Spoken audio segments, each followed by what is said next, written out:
Alors dans cette vidéo, j'interviens chez un client qui a un chauffe-eau électrique. Et au niveau du groupe de sécurité, il a un goutte à goutte en permanence et ça l'inquiète. Donc on peut voir que à l'œil comme ça, c'est un 300 litres. Il a même le sol. Et donc son souci, c'est que le groupe de sécurité fuit en permanence. Donc il pose la question si c'est normal ou pas. Et quand je lui dis qu'il fuit, bien sûr, c'est au niveau de la soupape. C'est-à-dire qu'il y a le goutte à goutte.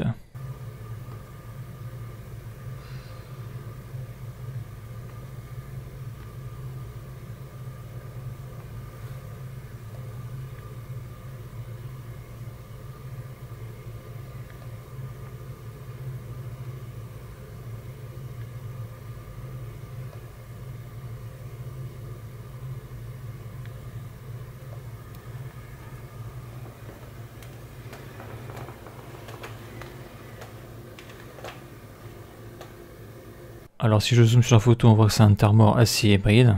Donc ici on a le boîtier de raccordement. Là on voit bien que c'est un 300 litres.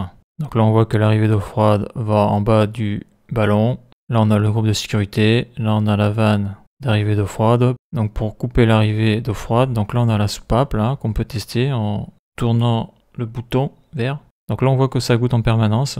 Donc on remarque que ici là, sur cette installation là, donc c'est une vieille installation, ils ont fait des coups d'épousement sur le cuivre. Sauf ici, là, on voit que le gars a soudé un coude. Donc là, c'est un coude soudé. Là, c'est un cintrage normal. Et ça, c'est un coude d'épousement. Et là, on voit les traits qui ont servi à faire les purs. On voit bien là. Celui-là, celui-là et celui-là. Donc après, on peut prendre les rayons de cintrage. Donc j'ai fait des vidéos dessus. Donc là, on voit différents robinets d'isolement. Là, on voit le piquage, là. Donc ça, c'est l'eau froide qui va ici, ok. Donc là, si je remonte. Donc là, on a la nourrice d'eau froide. Et donc ici, ça doit être la nourrice d'eau chaude. Donc là, si je continue à monter, là, on voit qu'on va en haut du chauffe-eau électrique. Donc c'est bien la sortie d'eau chaude ici. Hein. L'eau chaude, ça sort par le haut. Et donc après, là, donc 6 tuyaux, là, celui-là, celui-là, celui-là, c'est les départs eau chaude qui vont dans le bâtiment. Et là, c'est pareil, là, on voit que c'est assez joli. Il y a une symétrie, là. On voit que le gars qui a fait l'installation, là, il a fait des coups d'épousement. Donc quand ça goûte en permanence, eh bien, soit la soupape est morte. Donc à la limite, on peut la tourner pour voir s'il n'y a pas du calcaire ou une saloperie qui serait sur le siège de la soupape, ce qui empêcherait son étanchéité. Mais après, ce qu'il faut voir, c'est si le ballon ici, il est en marche ou pas. C'est-à-dire que s'il est alimenté et si la résistance fonctionne, donc c'est facile à savoir avec une pince ampère-métrique, hein, si ça tire de l'intensité, c'est que ça fonctionne, ça chauffe l'eau. Et obligatoirement, si ça chauffe l'eau, eh bien ça signifie que l'eau se dilate.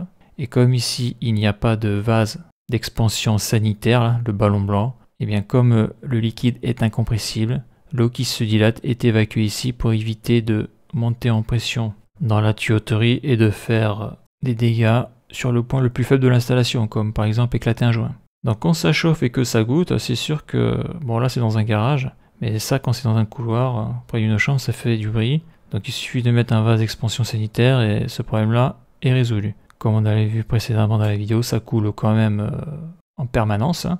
Donc un gros ballon comme ça, 300 litres, s'il lui manque beaucoup d'eau chaude, il lui faudra peut-être 4, 5, 6 heures de chauffe avant de s'arrêter, c'est-à-dire avant d'atteindre la consigne d'eau chaude sanitaire. Voilà, donc c'est assez simple hein, à diagnostiquer. Donc après, sur cette intervention-là, est-ce que c'était parce que l'eau chauffait ou est-ce que c'était parce que la soupape était HS, c'est-à-dire qu'elle avait des déchets sur son siège et donc elle n'était plus étanche, eh bien je ne m'en souviens plus, car c'est une intervention que j'ai fait il y a un petit moment.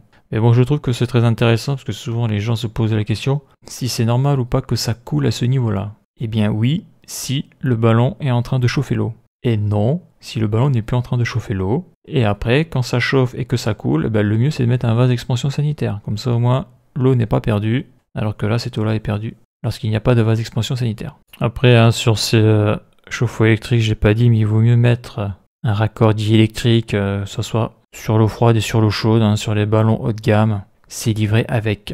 Là, je sais pas ce qu'ils ont fait là, mais peut-être que c'en est un. Je sais pas, c'est difficile à voir sur la photo.